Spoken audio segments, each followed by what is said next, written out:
guys, it's Victoria from Victoria's Plans here to show you how to DIY your very own interchangeable cover for your coiled petite planners. All right guys, so I tried to make this as simple as possible. The first thing I did was download some of the free Erin Condren wallpapers that are on Erin Condren's website. If you're not sure how to find those are linked in my link tree on Instagram, and I'll post a link below on my YouTube so that you can view those if you're on your phone. I then transferred them over to my computer. You can see the 3 up here that I chose to download. To simplify things, I did a Microsoft Word document, and I just chose a blank document to start. Then I drug those images into that Word document, as you can see here. Once you put them in your Word document, you have to resize them to whatever size that you think is going to be best. For the petites, I decided that about a 7.85 by 5.4 is going to be the best size to laminate. One tip that I would share is to make sure you unlock. I'm not sure if you can see this unlock here. Make sure you uncheck that. That will make sure that it doesn't keep the sizing. So it will distort it a tiny bit, but as you can tell, it's not really noticeable. Another thing that I would mention is you can add text, especially on Microsoft Word. You can add a blank or transparent text box and add text to the bottom of these. I chose for the pumpkin, I chose the It's Fall Y'all. And for the layers, I chose to put a Bible verse on the bottom. When you do those, you can make those backgrounds transparent so that they will come out printed just like this. Once you've got those sized up and ready, you can choose to print.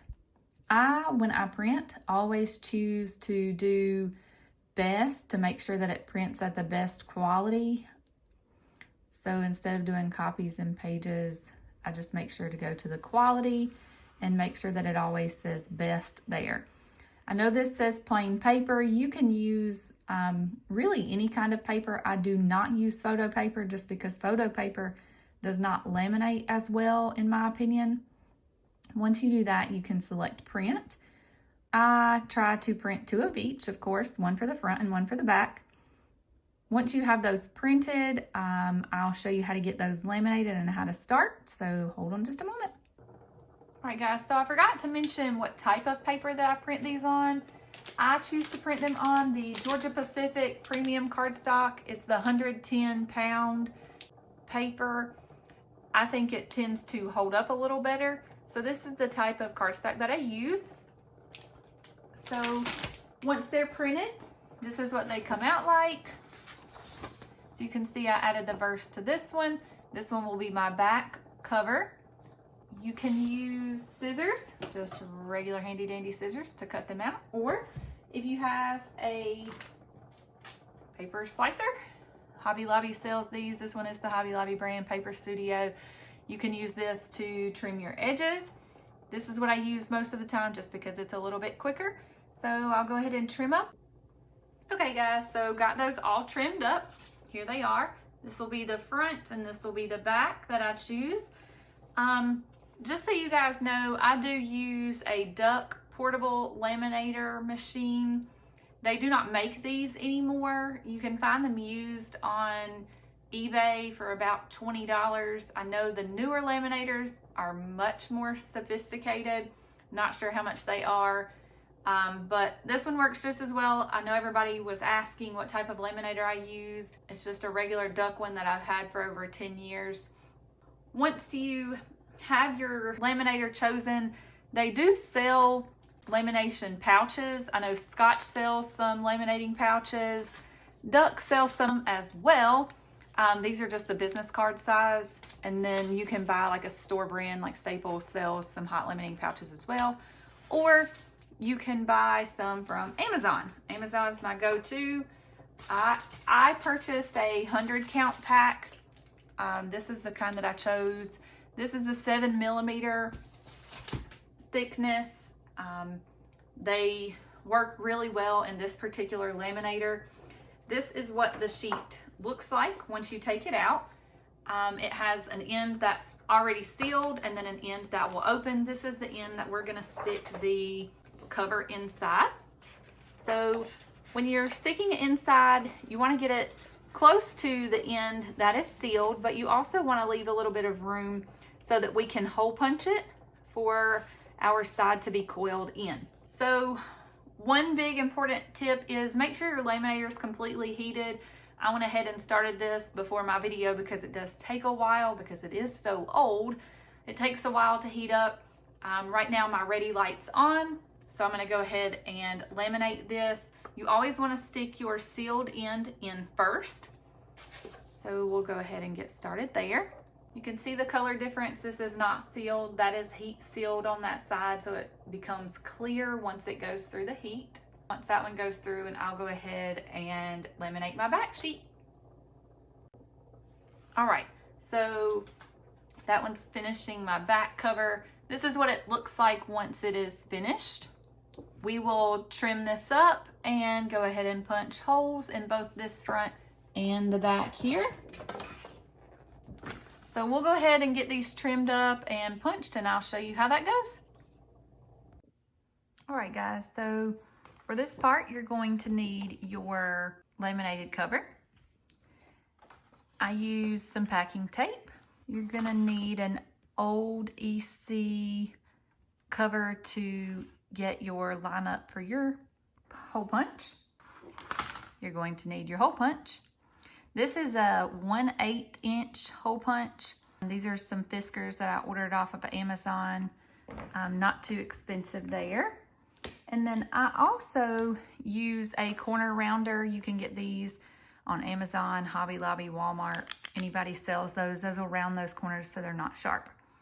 So first thing I do is trim the cover down. So I leave just a little bit of edging, as you can see, on the sides. And then leave enough to where you have your spaces to punch your holes. I then use the packing tape. I get a little bit of tape and stick it in between the two. I line it up along the side at where the holes would line up with the end. And then I get to hole punching. The way that I do this to make sure that my holes line up is I move my hole punch. I use the punch and I push it all the way to the edge of where the hole is in the cover. So as you can see here, you can kind of feel it.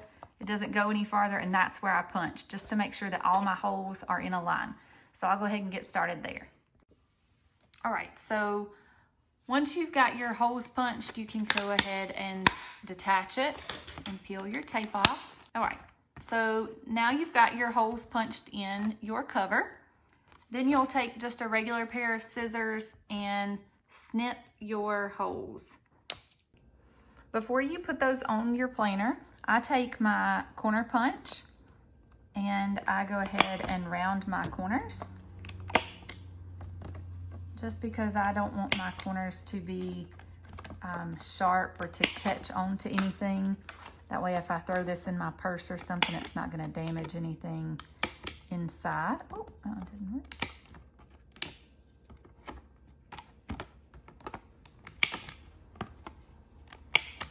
All right, so you see now the corners are nice and round. You can go ahead and grab your planer and jerk the old one off. Works just like your life planner does.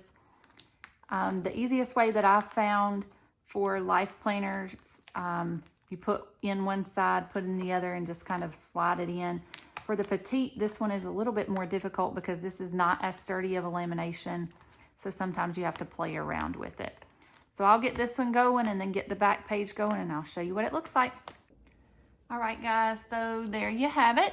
You have your interchangeable cover on the front and the back of your petite. And for those of you that ask how I coiled my petite, I took the Petite Planners, I flipped to the middle, I clipped this threading, and I took it apart to where it was no longer bound together. When I did that to all 4 of my books, and I also did it to a journal as well, because the back of my coiled has some blank pages for note taking and things such as that. I took those to my local Office Max. My local Office Max has a hydraulic cutter, which means they can put quite a few pages in their cutter and it still cuts straight. They cut it on the right side and the left side of the thread stitching. Once they did that, they gave me the pages. I arranged them the way I wanted them, and they took them and they hole punched them. They have a hydraulic hole punch as well, so it helps them be able to punch more holes at one time.